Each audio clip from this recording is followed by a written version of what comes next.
Hey everyone, how's it going? My name is Matt Jarbo, and being a gamer, one of the coolest things to see happen over the years is to watch people like Cliff Bleszinski come out of kind of obscurity through Apogee to go on to really kick ass and making Unreal, and then going on to Gears of War, and just kind of becoming this bro in gaming, right? But not even a bro in a negative way. I'm not saying that at all in a negative way. To CliffyB was kind of like the face of like the popular gamer, the hip gamer, not the hipster gamer, but just a dude who got it, who was a gamer making games for gamers and understood everything about it that would go into making a kick-ass game series and would cut out all the chaff, cut out all the bullshit, and just give us what we wanted. And for a time, he was that guy. For a time, he really was that guy. I mean, go back to 2006 with Gears of War coming out. I mean, like that game was made for gamers, 100%.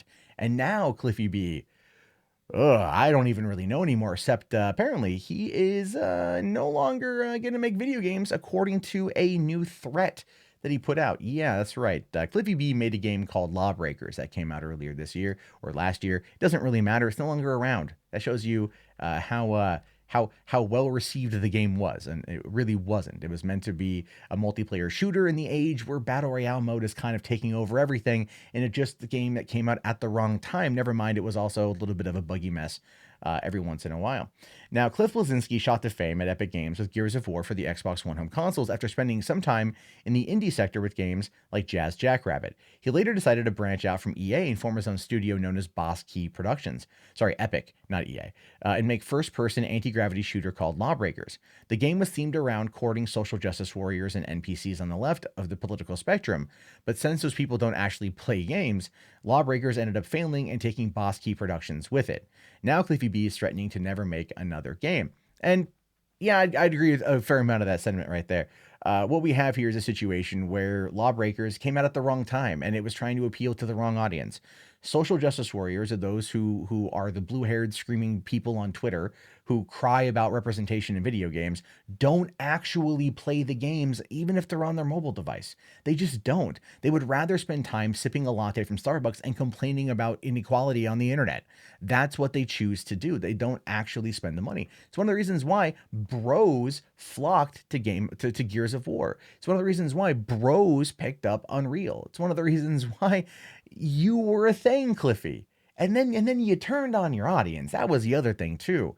I mean, you really turned on the audience, and that was something that probably should never have been done, but it was. Now, according to Game Revolution here, they picked up the news from Bleszinski, who made the statements on Twitter yesterday that he proclaimed that he hadn't taken a salary while running Boss Key Productions, saying here, I paid my employees their 401ks and their healthcare, even months after the studio folded so they could care for their families. I didn't take a salary for myself for 2 years. I get you're sad, but God, this kind of shit is another reason I'm never making another game. And this is all coming from a person here who came after him saying, you all won't refund players who stuck with you at spend the money for all of you to keep up the content. Cliff, I looked up to you during the Gears of War days. Sad to see where you are at. Wish you'd come back. Now all that money is wasted. And it's, again, that's kind of it's a dick comment to make online. It is. Okay. Like game development is not something that's made overnight. It takes years. Refunding people who bought a game and played it. Not every game is good. You spent more than 2 hours with it. You can't get your money back via Steam anyway. This is kind of what we take when we play games, right? Like this is the risk we take when we invest our money. Not all investments pan out. They don't, right? And I think CliffyB had probably thought that the investment into Lawbreakers would have been good. It would have been great. It would have been fantastic. But it came out the wrong time. It did. Right? It did. It just, everyone wanted PUBG, Fortnite, Battle Royale mode. I think Lawbreakers was going to try to do something like that, but it just was too little, too late. It should have probably gone to consoles because the console market outside of the Unreal guys, okay? But the console market is probably what knows CliffyB best, right? Like they know him as being that kind of punker kid from 2005, 2006, with the ear piercings, the spiked hair, and everyone's like, it's CliffyB, because it was a totally different time 12 years ago in regards to that. But, he was a different guy back then. There's a moment that I saw CliffyB on G4, and I forget the show, but he was talking about Animal Crossing. And this is when he was married to his first wife, before they got divorced. And he says that he loved Animal Crossing because he could play it when his wife wasn't home. He could write her a letter and then he could mail it to her, and it would appear in her mailbox in the game for her to get when she played the game.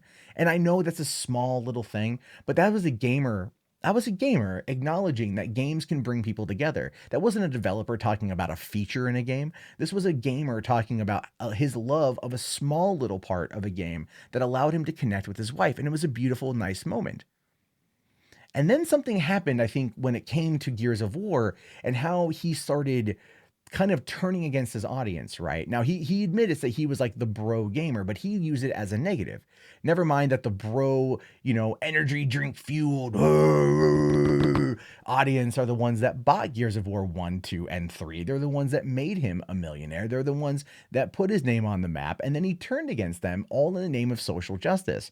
And I never quite understood it. Adam Sessler did the same thing. Now, don't get me wrong. There are assholes on the internet, and they can impact you in very negative ways. I fully understand that. And you can do dumb things in response to them. Again, I fully understand that.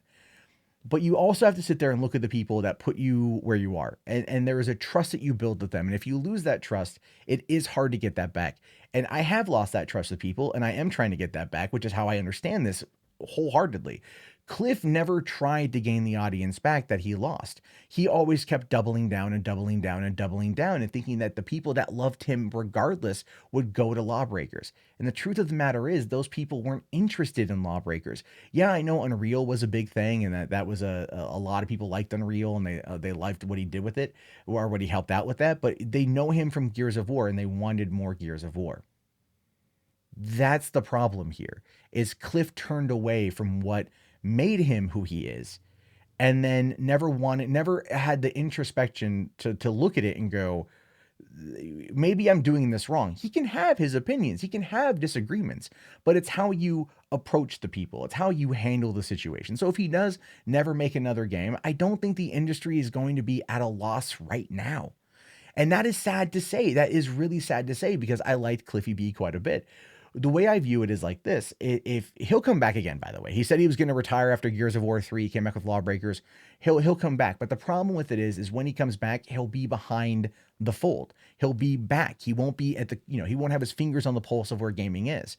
He'll have to start from scratch to develop something in order to maybe play catch up that's a couple years behind. You can't do that in today's market. He thought he could genre bend a bit with Lawbreakers and make it an arena shooter that would still work. Those don't work in today's market. People aren't really playing them, and those that are playing them aren't many. It's like Gearbox with Battleborn. They thought they could take on Overwatch. They couldn't. They really couldn't. And Battleborn crashed and burned, and that was the last thing we've seen out of Gearbox in quite some time. Everyone at this point is just anxiously waiting for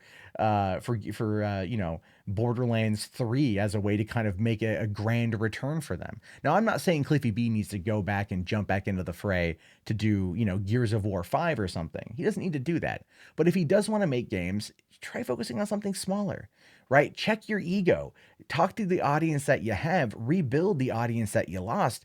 Talk to them like they're humans, right? And have that conversation with them, good and bad, and then go from there. And I think that's the way he's got to come back.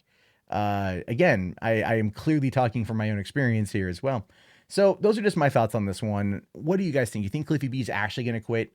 Do you think he's going to come back in a couple of years? Is this just for show? Is he just being a whiny baby on Twitter? What's going on? I want to hear your thoughts. If you made it this far in the video, type CliffyB into the chat. I appreciate it. Be sure to thumbs up the video, subscribe to the channel, and check back often for more content from me. My name is, of course, Matt Jarbo. I'll talk to you guys later. Have yourself a fantastic day, and peace out.